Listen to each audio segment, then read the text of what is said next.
एक जिल्ह्याचं parliamentary board कशा पद्धतीने त्याची रचना करावी याची सक्तपणाची सूचना मी आज माझ्या या प्रमुख संघटनेच्या सहकार्याने दिले। विशिष्ट कालावधीपर्यंत त्यांनी त्या बैठका घ्याव्यात आणि त्यानंतर मी स्वतःच दिवाळी संपल्याच्या नंतर संबंधित जिल्हावार मुंबईमध्ये या प्रत्येक जिल्हानिहाय आम्ही या पार्लमेंटरी बोर्डासहित आढावा घेण्याचं काम सतत 2 दिवस करणार। समन्वय समितीच्या बैठकीमध्ये ही चर्चा झाली की 3 पक्षाचे जे संपर्क मंत्री पालकमंत्री असतील त्यांनी एकत्रितपणाने बसावं आणि त्याचा अहवाल समन्वय समिती पुढे द्यावा।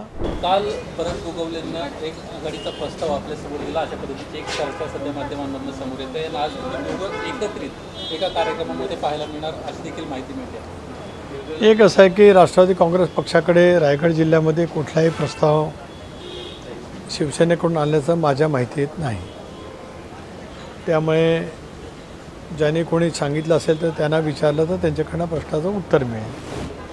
आज एक संध्याकाळला कार्यक्रम आहे की रायगड जिल्ह्यामध्ये दीर्घकाळ वेगवेगळ्या पक्षात पण सामाजिक कार्य करणारे श्री विजय खुळे यांचा 75 वर्ष पूर्ण होतात, त्यानिमित्ताने कार्यक्रम गोरेगावमधल्या सामाजिक संस्थांनी घेतलेला आहे। माझाही विजय खुळे यांचं गेले 40 वर्षाचे जवळकीचे संबंध आहेत। अनेक वेळा ते राष्ट्रवादी काँग्रेस पक्षामध्ये होते, वेगवेगळ्या राजकीय पक्षामध्ये सुद्धा त्यांनी काम केलं आहे, पण शेवटी एखाद्याचा 75 वर्ष ज्याला पूर्ण होतात त्यावेळेला आपल्या संस्कृतीप्रमाणे जाणं, त्यांचं अभिष्टचिंतन करणं, त्यांचा कार्याचा गौरव करणं, त्यांना शुभेच्छा देणं या भावनेतून मी त्या ठिकाणी जाणार आहे।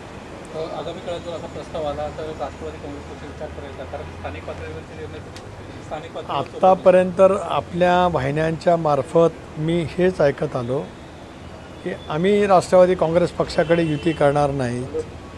काही अत्यंत खालच्या शब्दामध्ये अपशब्द बोलत जे आज वेगवेगळ्या वैधानिक पदावरती आहेत अशांची वक्तव्य आपल्यामार्फतसुद्धा महाराष्ट्राने त्या ठिकाणी ऐकलेली आहेत। आता अशा वेळेला आमच्याजवळ बसण्याचा प्रस्ताव कसा, कधी, कशामुळे आला याच्यासाठी मी खूप अनभिज्ञ आहे आणि त्याच्यामुळे मी अनभिज्ञ असल्यामुळे माझ्यापेक्षा त्यांचा राजकीय अभ्यास कदाचित खूप दांडगा असू शकतो, त्याच्यामुळे ते त्यावरती प्रकाश टाकू शकतील। सर, आगामी स्थानिक स्वराज्य संस्थांच्या निवडणुकीच्या निमित्ताने मुंबई महानगरपालिकेच्या संदर्भात पक्षाची काय रणनीती आखण्यात आली आहे का? कारण की संबंध राज्यभरामध्ये पक्षाची रणनीती आखण्यात आली। आज मी आणि माझे सर्व प्रमुख सहकारी शिवाजीराव गर्जे, संजय खोडके, अनंत परांजपे, संजय तटकरे आम्ही सर्वजण बसून एक जिल्ह्याचं पार्लमेंटरी बोर्ड कशा पद्धतीने त्याची रचना करावी याची सक्तपणाची सूचना मी आज माझ्या या प्रमुख संघटनेच्या सहकार्याने दिले।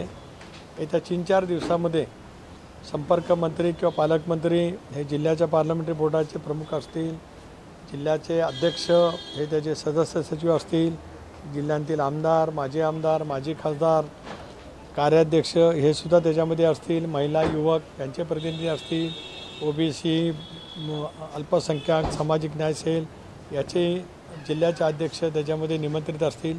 अशापैकी एक रचना करायचं आम्ही ठरवलं आहे। येत्या 3-4 दिवसामध्ये त्याच्या संदर्भातले आदेश स्पष्ट होतील।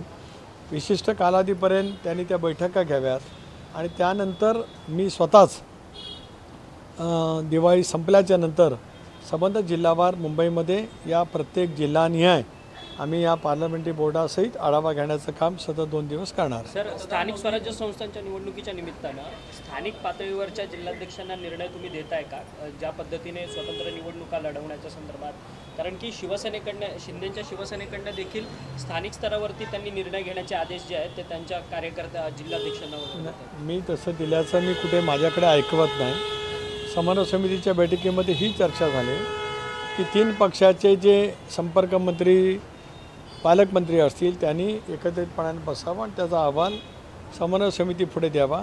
त्यानंतरचा निर्णय मुख्यमंत्री देवेंद्रजी, उपमुख्यमंत्री अजितदादा, एकनाथरावजी एकत्रितपणाने बसून घेतील। मी आता ऑफकोर्स मी सांगितलं ना मागे त्या दिवशीची पत्रकार परिषद शंभूराज देसाईंच्या बैठकीच्या नंतर मी जी केली ती हेच सांगितलं की प्रत्येक जिल्ह्यामध्ये पालकमंत्री आहेत, 3 पक्षाचं कोण ना कोणतरी आहे, राहिलेल्या 2 पक्षाचे संपर्क मंत्री आहेत, त्यांनी एकत्रितपणाने त्या जिल्ह्यातील प्रमुखांना घेऊन बसावं आणि या संदर्भातला युतीच्या बाबतीमध्ये जे काय मतं आहेत त्यांची ती जाणून घ्यावीत आणि समन्वय समितीच्या पुढे आणावीत, हा एक भाग। राष्ट्रवादी काँग्रेस पक्ष म्हणून मी आता आपल्याला सूचित केलं की पार्लमेंटरी बोर्ड जिल्हा स्तरावरती स्थापन होईल, ते 2-4 दिवसातच होईल। ते झाल्याच्यानंतर त्यांच्याही बैठका होतील, त्यांचाही अहवाल स्वतंत्रपणाने पक्षाकडे येईल। त्या दृष्टिकोनातून सुद्धा ज्यावेळेला समन्वय समितीमध्ये आम्ही बसू त्यावेळेला त्याची मांडणी करता येईल। त्यापूर्वी पक्षाच्या कोर ग्रुपची एक बैठक होईल राष्ट्रवादी काँग्रेस पक्षाच्या, त्याच्यामध्ये सुद्धा या संदर्भातली चर्चा होईल।